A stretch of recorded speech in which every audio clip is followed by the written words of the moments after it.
What's happening, hardscapers? This is episode 116 of the How to Hardscape podcast, where we talk to you about how you can start and grow your hardscaping business. And I just want to say a big thank you to IQ Power Tools for sponsoring today's episode. They manufacture a comprehensive range of innovative power tools with integrated dust collection systems, so check out their website, iqpowertools.com. And today we are joined by Brian Fullerton. You would know him as Brian's Lawn Maintenance on his YouTube and socials, and the host of the Fullerton Unfiltered podcast. We talk today about branding and using YouTube and social media in your business and beyond. So without further ado, let's get into it. Today we're joined by Brian Fullerton. You should know him as Brian's Lawn Maintenance on YouTube and his socials, as well as the Fullerton Unfiltered podcast. If not, go check him out and see what he's got going on there. Add his podcast to your feed, wherever that might be. And Brian, thank you so much for joining us. Hey, what's going on, Mike? How you doing this afternoon, brother? Thanks for having me on. Hey, I appreciate you taking the time to do this. And I want to get started, Brian, by learning a little bit more about yourself. Provide our audience a little bit of context. If you want to learn more about Brian, he's got a lot of great stories. He's a great storyteller over on his podcast, and check out his full story there. But just a short, what do they call it? Spark Notes version of your story, Brian. Can you give our audience a little bit of background about you, yourself, and what you do? Yeah, 100%. Well, first off, thanks again for having me on the show. I know how much these podcasts take an effort to produce and get them out there. I know your listeners probably appreciate them big time. I know as somebody who's on a podcast and then also hosts a podcast, how much work goes into it, man. So kudos to you and everything you got going on. With regarding the Spark Notes version, by the way, I can totally relate to that because that was my my go-to back in middle school and high school because I was not a great student. So the long story short is we've actually been in business now. This is our 16th season, which is just crazy to say out loud. We actually got started back in 2007, just cutting grass, just, trying to make ends meet. The pre story was just like a lot of guys listening in that might, cut grass. I got started at 10, 12 years old and was the neighborhood kid with a little push mower and going out and collecting $10 a cut. And, I just really enjoyed mowing grass, and that really sparked my interest, as a little kid, making some money and felt cool. And when I was 16, I actually had this fork in the road. My mom encouraged me to go get a real job, and not knowing any better, I went down to the local fast food restaurant, a Little Caesars. They got those hot and ready, $5 pizzas that they're known for. Ended up working there for a couple years, became a shift manager, a crew leader, and actually became a store manager, had my own store at 19 years old. And it was a good position, making 30, 40 grand a year back then. Today's money would be, 50, 60,000 bucks, which is, a lot of money to a 19-year-old. Had some fun opportunities there, but honestly, it just didn't work out. I actually got let go from that company. And then I just quickly transitioned to going back to whatever the search engine was back in the day, maybe like a monster.com or careerbuilder.com. And I just typed in the word manager. And I said, well, I'm a manager. I'm not going to go backwards on this totem pole. So I typed in manager, and route manager came up for a national fertilizer company that was, again, 5 minutes down the road from where I was living. So I was like, yeah, I'm going to manage a bunch of dudes, and, they're going to go fertilize lawns and whatever they're doing. Right. Well, the joke is that was pretty much the furthest from the truth. I was in a tanker truck. I was a technician, fertilizing lawns, aerating lawns, doing a whole bunch, but I found myself back in the green industry. And then the cliff notes, the spark notes is one day, just really simply, I was spraying a lawn. I was in full PPE, long pants, long shirt, rubber boots, rubber gloves, the whole deal, 90 degrees out. And I saw this mow crew pull up, and I'll never forget this, I call it my Baywatch moment. These two guys pulled up, and they were in, tennis shoes, short sleeves, basketball shorts, maybe, just had their headphones on and drinking a Gatorade and mowing lawn. And the long story short, I'm getting paid, $12 an hour, sweating my butt off. And then I saw these other guys, and I presumed they had made, 20, 30, $40 mowing this lawn. And the same time it took me to spray the neighbor, his lawn. And I just said to myself, I'm out. I'm going to go get myself a mower. I used to cut grass when I was a kid.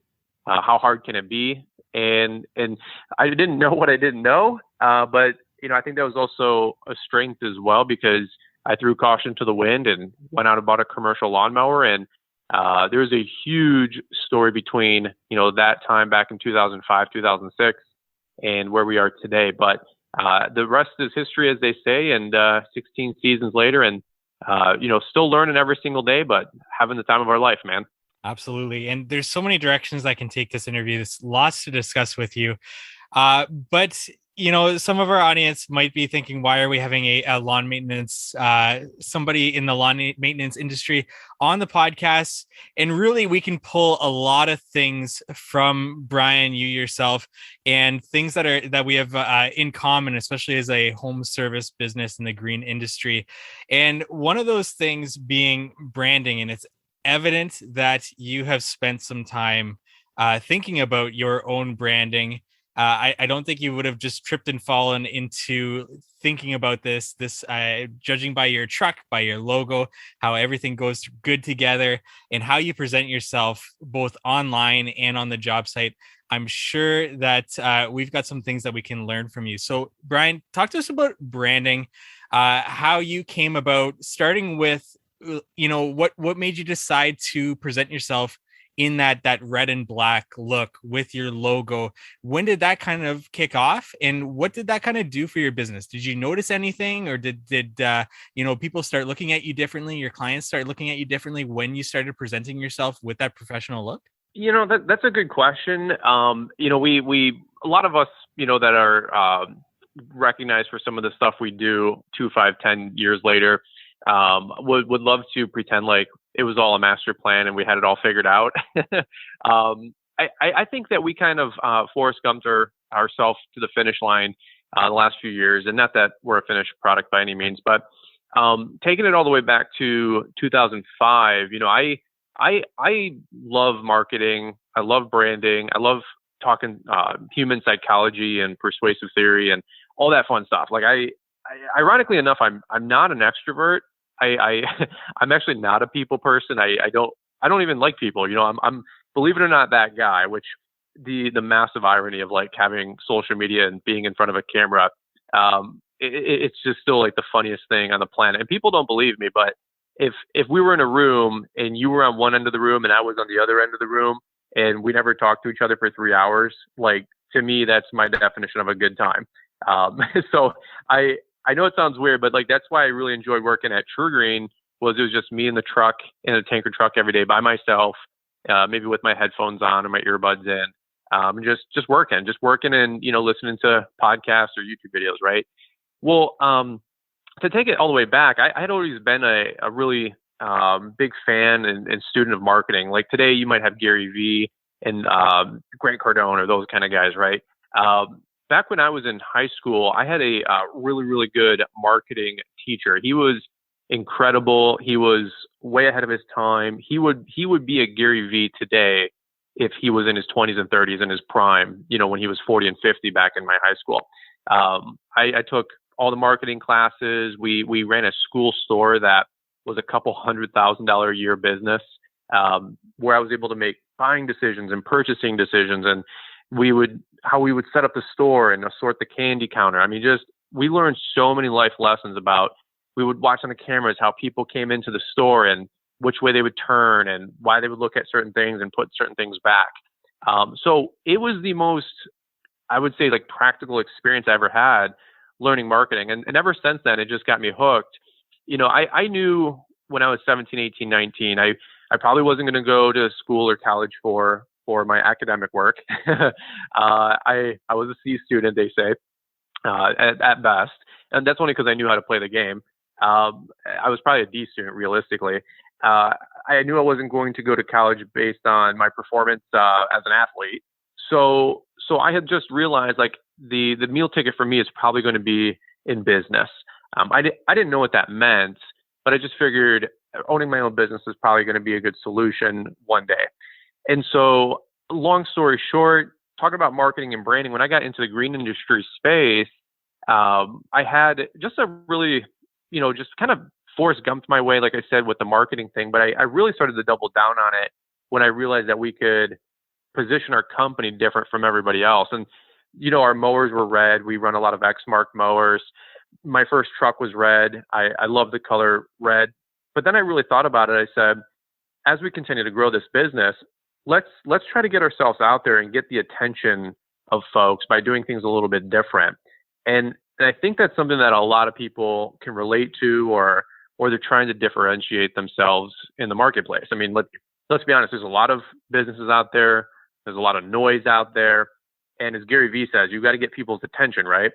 Well, I had just realized, like, everybody in the green industry space, I know you're a hardscaper podcast, and a lot of folks listen to you for that, and many other things as well. But when talking about lawn maintenance, everything is green, everything is yellows, maybe some slate grays, and of course white. I mean, you think lawn care, you think green and white. So for me, I said, well, let's do something different where we get people's attention with, a bold red, which looks very authoritative, very bold.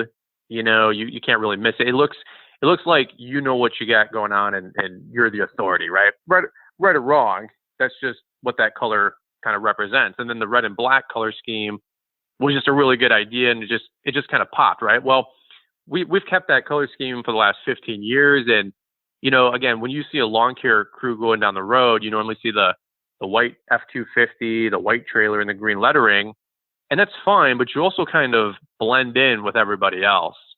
So that's just kind of where we're at on the marketing, the color scheme. It was to, if you ever get some time and you guys want to go down the rabbit hole, I've said this once or twice on our podcast, is go to Google and type in the psychology color wheel, and you'll start to see what yellows mean, what blues mean, what purples mean.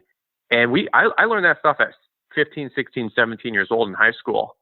And so, why does Netflix have the certain color logo they do? Why does McDonald's have the certain color logo they do? Coca-Cola.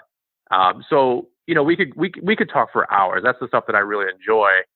So I try to bring some of those, maybe lessons to our lawn landscape company.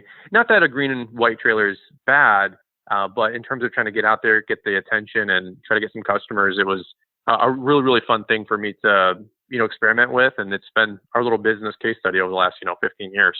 Definitely. And I know we have some listeners that, in addition to hardscaping, they have a lawn maintenance division because that's where they started, or they're starting out with lawn maintenance and they want to eventually get into hardscaping, or even people like me who never think that it's, out of the question to one day bring on a lawn maintenance company division in my company, because it's great to have, another truck on the road that's clean.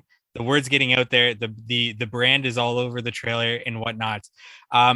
Having said that, Brian, when you started, how long into actually starting your business, deciding you're going all into it, did you decide to go down this branding route of red, black, getting the logo done and all of that? Did that take some time, or was it once you decided to do this company, you were all in, and you wanted to get everything matching right away? I think it was just something that we found something that was working, and we just kind of stuck with it. Ironically enough, we were using a lot of Red Max power equipment, which was red and black. The Exmark mowers we had were red and black, and that's kind of where it started with. And then I guess my utility trailer back in the day was a black, powder coated trailer. So when I was going to shop for my first truck, the only options I was shopping for was red, black, or a dark gray, like that F-250 slate gray. A lot of guys would know those color schemes, right? So we wanted to keep those colors cohesive. I didn't want to get, when I was shopping for a truck, I mean, I didn't have the biggest budget in the world. I think my old F-150 was $10,000. And you start doing the website searches and the internet searches, and you find this old dark blue truck and, a dark burgundy. It's not really red, but it's a burgundy. You would find maybe a white truck. And so for me, I just was, again, I don't want to sound like we had it all figured out, but I did realize hey, I want to keep this thing as cohesive as possible.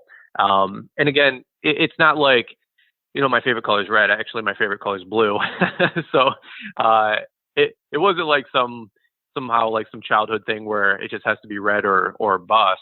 But I just said, hey, as we continue to grow this thing, let's keep the color scheme as cohesive as possible, because the marketing and the branding is that's what people relate with when they see our rig going down the road. Like, for example, maybe you are maybe you don't want red and black. That's fine. Like a great example is Corey with Perfect Cut. If maybe some of your audience might know him, all of his trucks are that beautiful sky blue with like a lime green color. It's unmistakable driving down the road when you see them doing some hospital campus and that blue, truck and trailer or his Isuzus on the road or at the campus, to mistaken those for not being a Perfect Cut, crew. A lot of us are familiar with Brickman, right? They have their like tan brown with like the darker brown trucks. I mean, nowadays they order them right direct from the factory, right?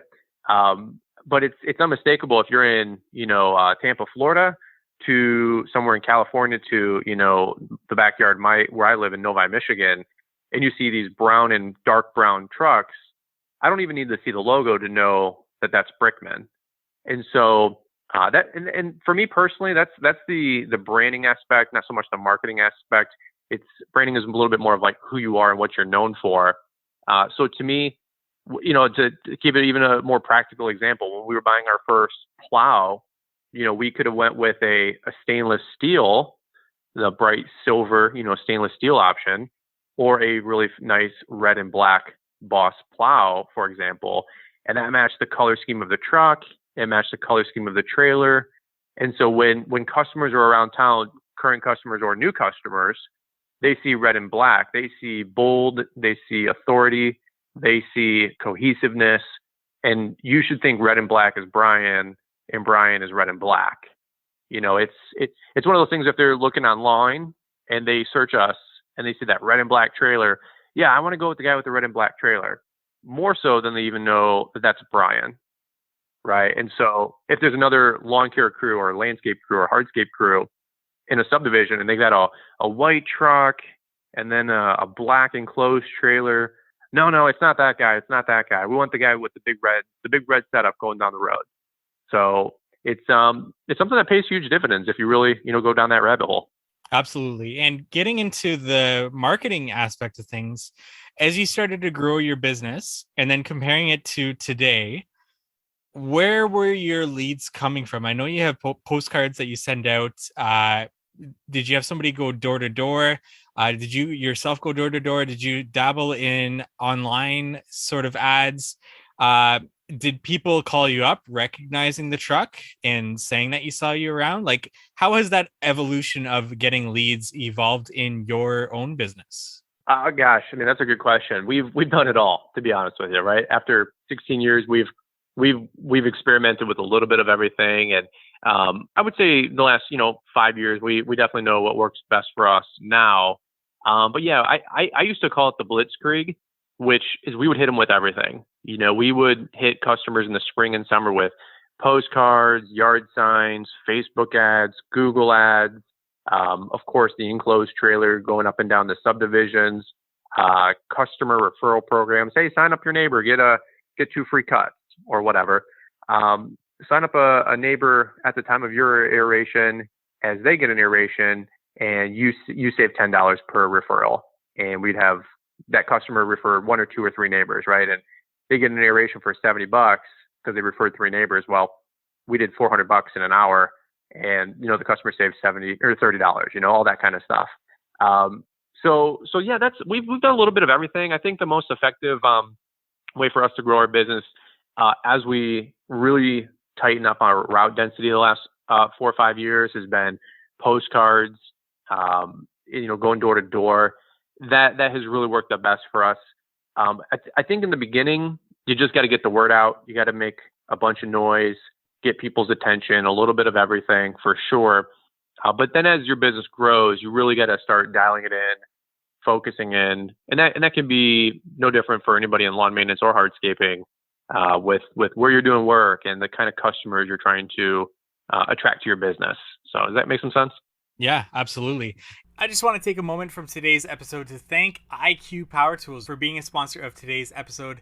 This episode is brought to you by IQ Power Tools, the firm that builds smart, tough, award-winning, clean-cut concrete and masonry power tools that eliminate dust. Eliminating dust from your job site is smart, it saves time, it saves money, and it saves lives. Keep your job sites safe and healthy for you and your crew, as well as the neighbors and the homeowner around you, and look professional while you're on the job site with these IQ Power Tools dust eliminating systems. Visit them at iqpowertools.com and learn how to implement healthier and more efficient work practices for your next project. And give them a thanks on their social channels at IQ Power Tools for sponsoring the How to Hardscape podcast. Now back to our episode. And somewhere along the line, you start a YouTube channel. And when I first heard about you, first thing I do when I hear about somebody that I haven't heard about before is I go back and I watch their very first video. And yeah, amen. Very revealing. Yeah, it's great though to see kind of the evolution. It's really interesting. And with the YouTube channel, were you trying to add that to sort of your branding and marketing?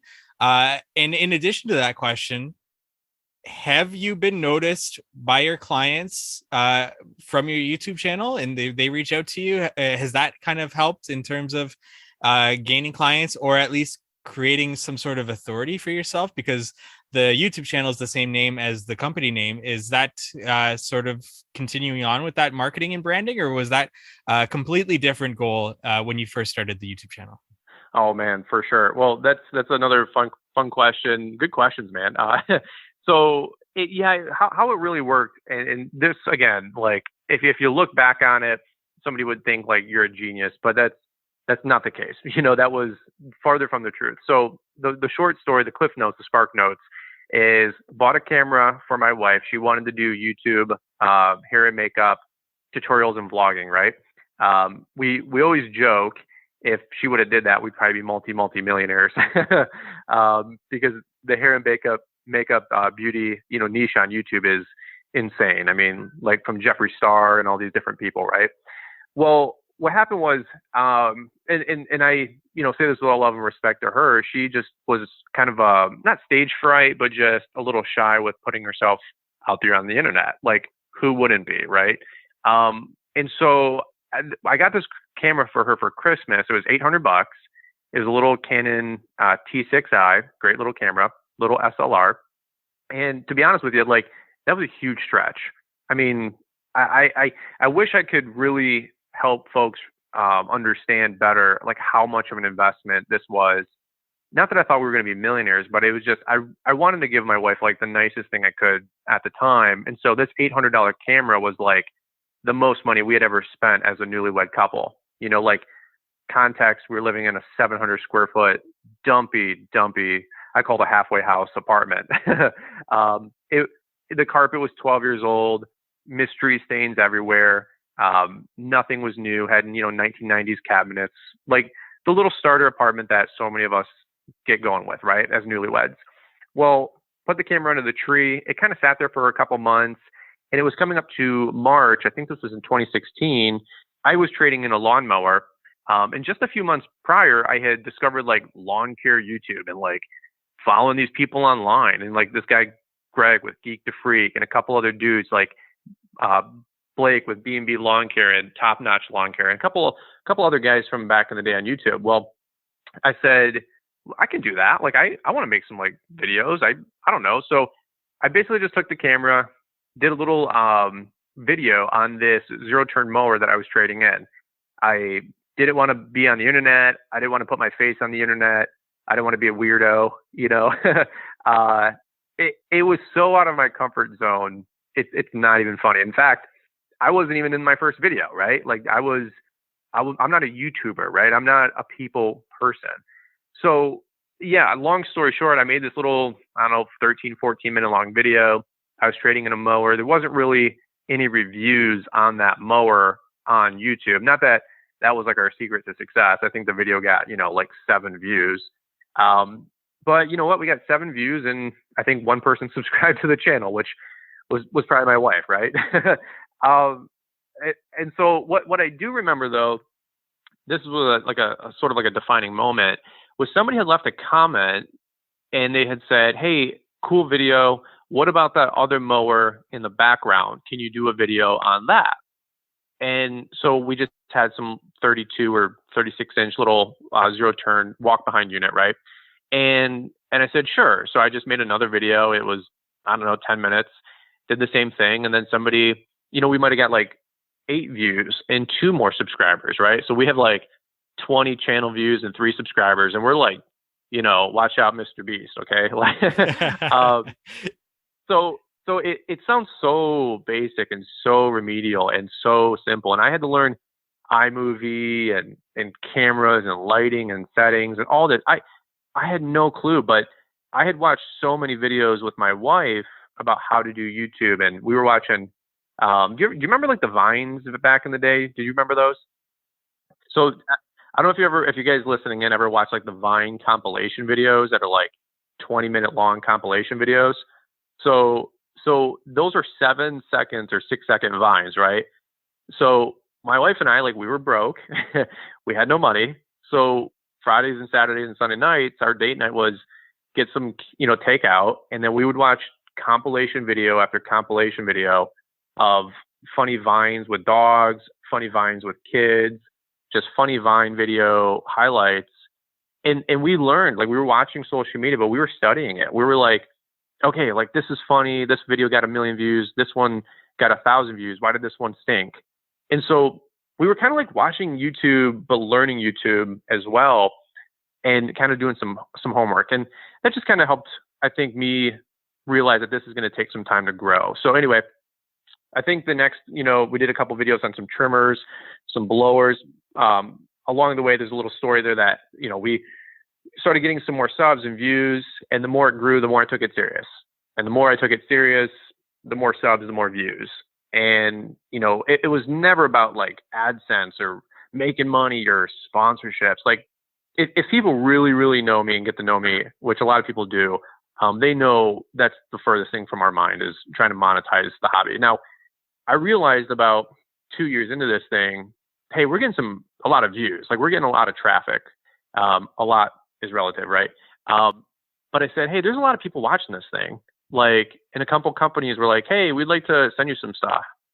I'm like, you're going to send me a weed whip? Like, holy cow. Like, that was like $1 million to me, And then somebody said, yeah, like, we'll even pay you $250 if you put something in front of people. And I said, well, I use that product anyway. Like, sure. Like, why wouldn't I? Right. So those little brand deals and little sponsorships came along the way. And this was all like subterranean lawn care YouTube. Like there wasn't influencers and all that fun stuff. And anybody who also knows me knows like I hate using those kind of words and terms because I do not consider ourselves an influencer. We're just another dude out there making money cutting grass. Like I still rock the mower 8 hours a day, So along the way, the channel grew. We started getting some more subs and views for sure. I had no idea it would turn into what it is today. But to also answer really quickly the second part of your question, it does.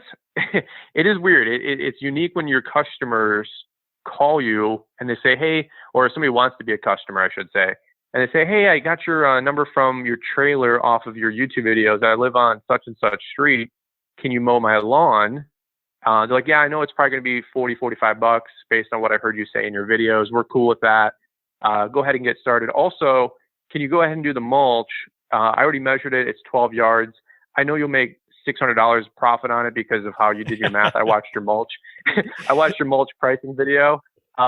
We already know you're going to make $600 on it. Can you come and do our mulch? And those phone calls are very, very strange and very, very weird. So we've picked up probably a half dozen customers locally. Our issue in a good way is we're a very, very, very small route, like 6 subdivisions. We're in a 1 mile radius. But we get people all day long nowadays calling us, hey, I found your YouTube channel. Do you mow in this part of town or this part of town? And typically the answers are no. But so it's kind of weird. Like it's really weird when customers find your, secrets type videos where like how to price or how much we charge or what we make. And they're like, yeah, like, it's okay. Like, go ahead. Like, they're excited about seeing us win. I thought I would never get work ever again because I was like giving the secret sauce away, right? Um, and I bought this brand new truck. It was $60,000. It was like Liz and I buying the most expensive thing we ever did together as a couple. And I thought our customers would be like, oh my God, they're killing the game. Like, no wonder my lawn care price is so high. He's driving around this flashy truck, right? And it honestly couldn't be further from the truth. Our customers, most of them have been with us for 10 plus years. We have probably a third of our business has been with us over 16 years now. Like, it's crazy. So people love watching you win. People love seeing you succeed. Not everybody, not in today's culture, but a majority of my customers, they love seeing us succeed. They love seeing the new stuff. They know when I get demos and are trying new things, they want to come out and use the products. Like, we'll get some different mowers and stuff demoed to us, and I'll have customers come out and say, man, I saw your video on YouTube last night. Like, is this the new one from DeWalt or whatever? And I'm like, yeah. And so they get caught up in the hype. I don't know. It's Mike, I'm telling you, it's the most bizarre thing ever. Brian, do you have time for two more questions here? I definitely will let you. You sure? Okay. Because these are important questions, and I ask them to every business owner that comes on the show. And this first one is, do you have a horror story from in your business that you really took a learning point from? And I asked this because not to like try to get some dirt or anything like that, but to help those starting out or in a similar position to kind of prepare themselves for what can happen as a business owner, or even put some safeguards in place to help them from preventing something like this happening in their business. Do you have a horror story as a business owner that you'd want to share with us? Well, funny story is, Mike, you and I could talk for about 2 or 3 hours alone on this topic. Because yes, we have hundreds of messed up situations, stories, learning experiences, I call them, or opportunities for improvement. If you think it, we've done it. Okay. We've made a lot of mistakes. Actually, our first 10, 12 years of running our business was not the most illustrious. Just to be honest with anybody listening in, like, we didn't make a lot of money. The bank accounts weren't swelling. We were buying equipment, just using it, burning up the engines, I call it, trading it in, replacing it. We never had surplus. We never had anything extra, right? So I'm extremely grateful and thankful to so many of you guys that are listening into this podcast. I'm a product of this community and this industry, and so many people learning from them firsthand and secondhand. And so back in 2016, 17, 18, I was putting myself out there on the internet saying, here's some of the stuff we do right, but here's also a majority of the stuff I do wrong. Don't make these same mistakes. And so I think that's where a lot of people really find a lot of relatability in what we do, because we're not trying to be top down. We're not trying to be the guru. So many people are trying to do that or impress you or sell you something. And frankly, I just don't have that interest. It's not my personality type to be the sales guy out there. I just want to share some funny stories and try to help people with some pains and some mistakes. But to answer your question, yeah, I've made so many dumb, boneheaded mistakes. I actually did a podcast called My 2 Biggest Mistakes in Business. One was a snow story. One was a lawnmower story. The lawnmower story, Cliff Notes, if you guys want to check this episode out, it was maybe in like the 100s or so on my podcast. But the worst lawn care story that I'll tell somebody is that if it happens to me, hopefully you guys can power through, or don't think you're the only one out there that has bad days, rough days. Because one day I was mowing a 7-acre piece of grass, field. It was concave, imagine like a big satellite, this whole property. You didn't know it was a bowl unless you were at the middle center of it and looked around, and then you'd see like you're on this ridge all the way around, right? Well, I got this 7-acre property. It's a bowl. It had rained like 3 days before. I had bald tires on the mower. It was spring. I was like, you know what? We can get a couple more weeks out of them until we get some cash coming in. I was mowing this thing one day, up, down, 7 acres. It took 2-3 hours to mow it. Well, I get all the way to the very middle of the bowl, and I get the shimmy going on with the tires, which means you're doing the sloshing back and forth. And long story short, I ended up bottoming out the mower. It was very wet, lost traction. The mower gets buried. not a good scenario. I'm 200 plus feet all the way around from anything I could tie off to. So what do you do, right? Well, I'm broke. I have no ideas. I don't have a spare machine to like pull it out. So I take my truck, I unhook the trailer. I take my truck all the way around the ridge of this bowl to the wood side, like the far west side. And I start backing up my truck all the way into the middle of the bowl, about 30 feet out because I had a tow strap. I tie in the tow strap, by the way, sticking my hands 5 inches into mud, trying to find the little tie off on the mower, hook it up to the truck, get into the truck, and I had a two by four, right? A little F-150, a little 2x4 truck. Well, as I went to hit the ease on the gas, the tires kind of spun a little bit more. I'm basically anchored into a mud rock. My mower's stuck in 6 inches of mud. Okay. The deck is lifted up off the ground. It's that bad. So the truck starts spinning, the tires, it starts sinking all the way down. The axle is laying on the grass and my tires are 10 inches into these trenched out mud, rooster tails. Right. So my truck is stuck. The mower's stuck. The truck's stuck. Mike, I can't even describe like how bad this sucked. And I'll be honest with you, I was definitely crying, man. I shed some tears. I was like, this sucks. I don't know if I'm going to be able to do this. I go up to the house up the hill, swear to God, was the HOA president, or he was like the treasurer or whatever. I go to him. I remember like it was yesterday. I'm like, hey, I'm stuck. Look out your back window. I need somebody to pull my truck out, to pull my mower out. He comes down, evaluates the whole situation and goes, yeah, I'm not going to be able to help you out with this one, man. You're on your own. And I said, what? Like you're having to like the leave no man behind thing, you know? So I swear to God, I ended up calling the tow truck. I call a tow truck a wrecker. And long story short, he pulls the tow truck all the way to the top of the bowl and he pulls out the cable all the way down to the truck, pulls the cable all the way down, pulls out the truck, pulls out the mower. He goes, hey, he goes, here's the bill. And it was like $475. And I went, dude, what the heck? Now I'm broke. I have $12 in my checking account. It's spring, right? Like we have no money. And I said, what do you mean it's $475? Well, he goes, we charge $1 for every foot we pull out the cable for the wrecker. He goes, so I had to pull that cable out 200 feet. And I went, dude, you're kidding me. I thought it was like $125 for a tow. You know what I mean? So he goes, hey, here's what I'll do. He goes, I'll cut you a discount. He goes, if you pay cash, I'll cut it to like $150. The deal of a lifetime. But my wife and I hate to say this is in 2014 or something like that. Yeah, 2014 is the year I got married. I didn't even have $150 cash that I could throw in my checking account. So he goes, well, it's going to be $475, man. So I didn't even have that on my credit card. We had no room on our credit card. I called my mom. I'm freshly married. I have no money. I feel like a total loser, defeated, right? Like long story short. And you call up your mom and say, hey, I need $500 on a credit card. I'll pay you back. I just need a couple weeks. And so that was like one of many stories I can give you about being a rock bottom.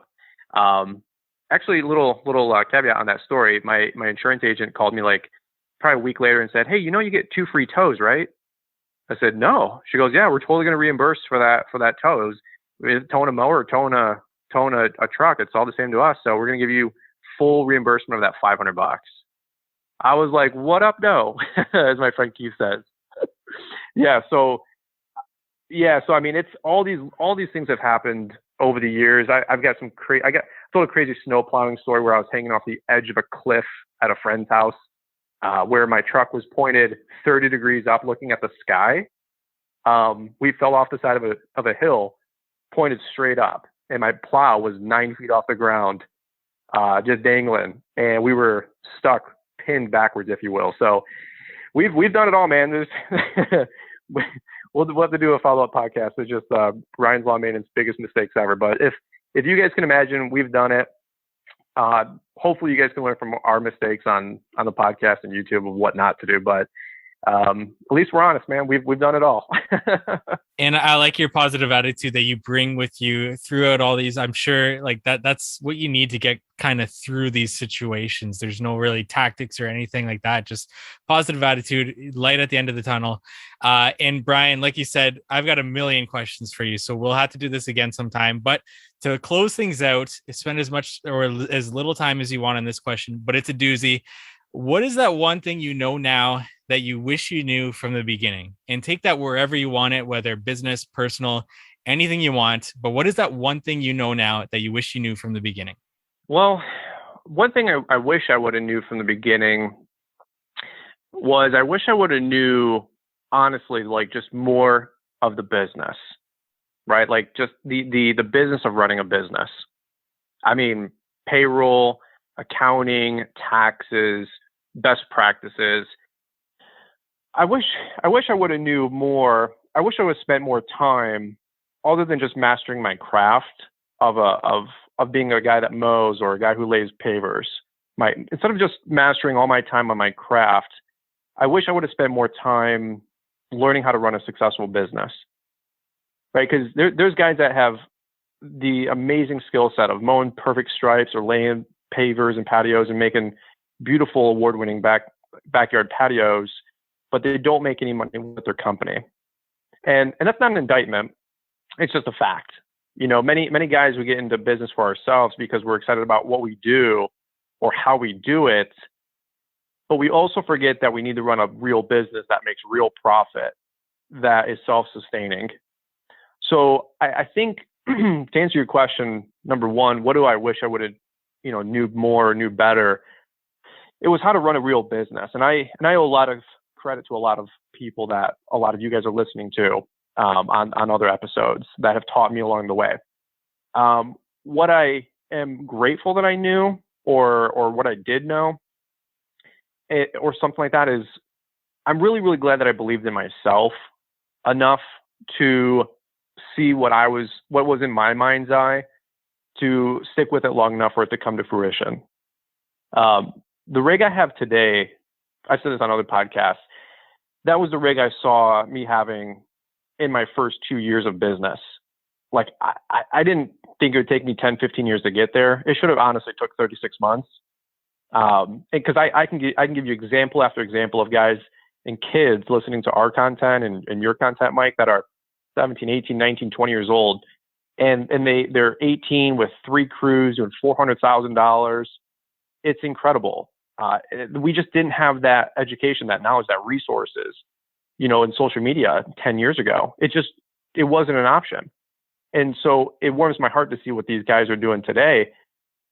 For me personally, I think the thing I had the most was just belief, maybe faith that I was going to make this thing happen.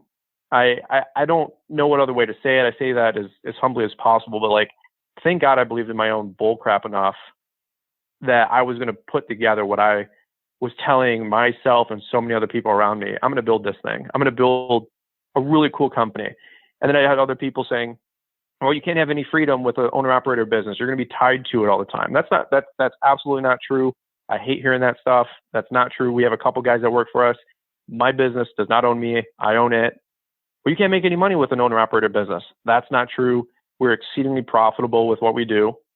Okay. I don't have the biggest business, but we are a very, very profitable business. And I know guys that have businesses 5 and 10 times our size, and we make the same amount of money. So don't give me this. You need 10 guys and 6 crews to, actually make some money in this industry. That's not true at all. So I'm really, really thankful that we held it together enough to see this thing really come together, and we didn't give up. Because my gosh, I mean, just honestly, Mike, there's probably a dozen examples I can give you. That one just being of the mower getting stuck, where we had these defining moments of whether or not we stuck with it or we gave up. And the alternative was there was no giving up. We burned the boats. I said in 2006, 2007, I'm going to be self-employed. I had got fired from my corporate America job at Little Caesars. I was about to be a assistant or an area supervisor and then grow from there. And I just said, I'll never put my financial, eggs in my basket in the hands of somebody else. I'm never going to do it again. I will always be self-employed. And so when it gets tough and the walls are caving in on you, man, and finances are tough and you have no money, and then you have less than no money, which means you borrowed money, right? What other options did I have? What other solutions did I have? So for me, it was to keep moving forward and keep moving on. And I'd love to say it was easy, but it just wasn't. It just wasn't. There was tough days, there was struggling days, but my gosh, thank God, I just believed enough that eventually we would catch our stride. Eventually, we would make some headwind, and eventually we'd get up over all of the nonsense and the bull crap, and we did. I wish I had a better success story that we did it in 48 months. For me, it took 15 years. But you know what? Everybody's story is different, man. And so hopefully that motivates somebody out there and maybe gives them some encouragement to keep, pressing on. If it's difficult, dude, just keep pushing through, because even when you're in the valley, man, like, you will see it through and you will come out the other side. And if things are going great, man, I hope they keep going great. Keep riding that wave. I'm your guys' biggest fan that you guys are listening in, man. I love watching what so many of you guys are doing. So we're in the thick of it, man. We're not top down. We're one of you guys, and wow, it's just been a crazy journey. And I think that's a great place to end round one. Brian, thank you so much for your time. Where can our audience learn more about you, what you've got going on? Where do you want to point them to? Yeah, if you guys want to keep up or follow along or go down the rabbit hole of all things Brian's Lawn Maintenance, Brian's Lawn Maintenance on Instagram and YouTube. Lawnpreneur Academy is kind of our training and education website that we have. A lot of great resources there for the lawn maintenance pros. And then we have a great podcast, Fullerton Unfiltered, almost 1,000 5-star ratings and reviews. So guys, check it out, man. We have so many people on there. Mike, we actually just had you on the show earlier this week. So thanks for coming to serve our audience and pouring to those guys. But, if you guys ever need anything, anytime, shoot us an email, shoot us a DM. One of the things I get the most is, like, people are surprised at how active we are at getting back with people. And so if you shoot me a DM, I get back with you within 24 hours. That's my rule. Shoot me an email if you need anything. Always here for you guys, and just wish you guys nothing but the best. Thank you for listening to today's podcast episode. If you want to hear an episode that I did with Brian for his podcast, you can check it out, episode number 231 on the Fullerton Unfiltered podcast. We'd love it if you subscribe to our podcast, left us a rating and review. This helps us get more traction with this podcast. And thank you to IQ Power Tools for sponsoring today's episode. Go check them out at iqpowertools.com, as well as our new YouTube channel. You can search I Am a Hardscaper on YouTube. Check out the 15 or so videos that we already have live there. These videos are going to complement our website articles that we already have up at howtohardscape.com. So if you want more hardscaping content, you've got written form at howtohardscape.com to check out those articles, as well as now video content at I Am a Hardscaper on YouTube. And we look forward to meeting with you next week on the How to Hardscape podcast.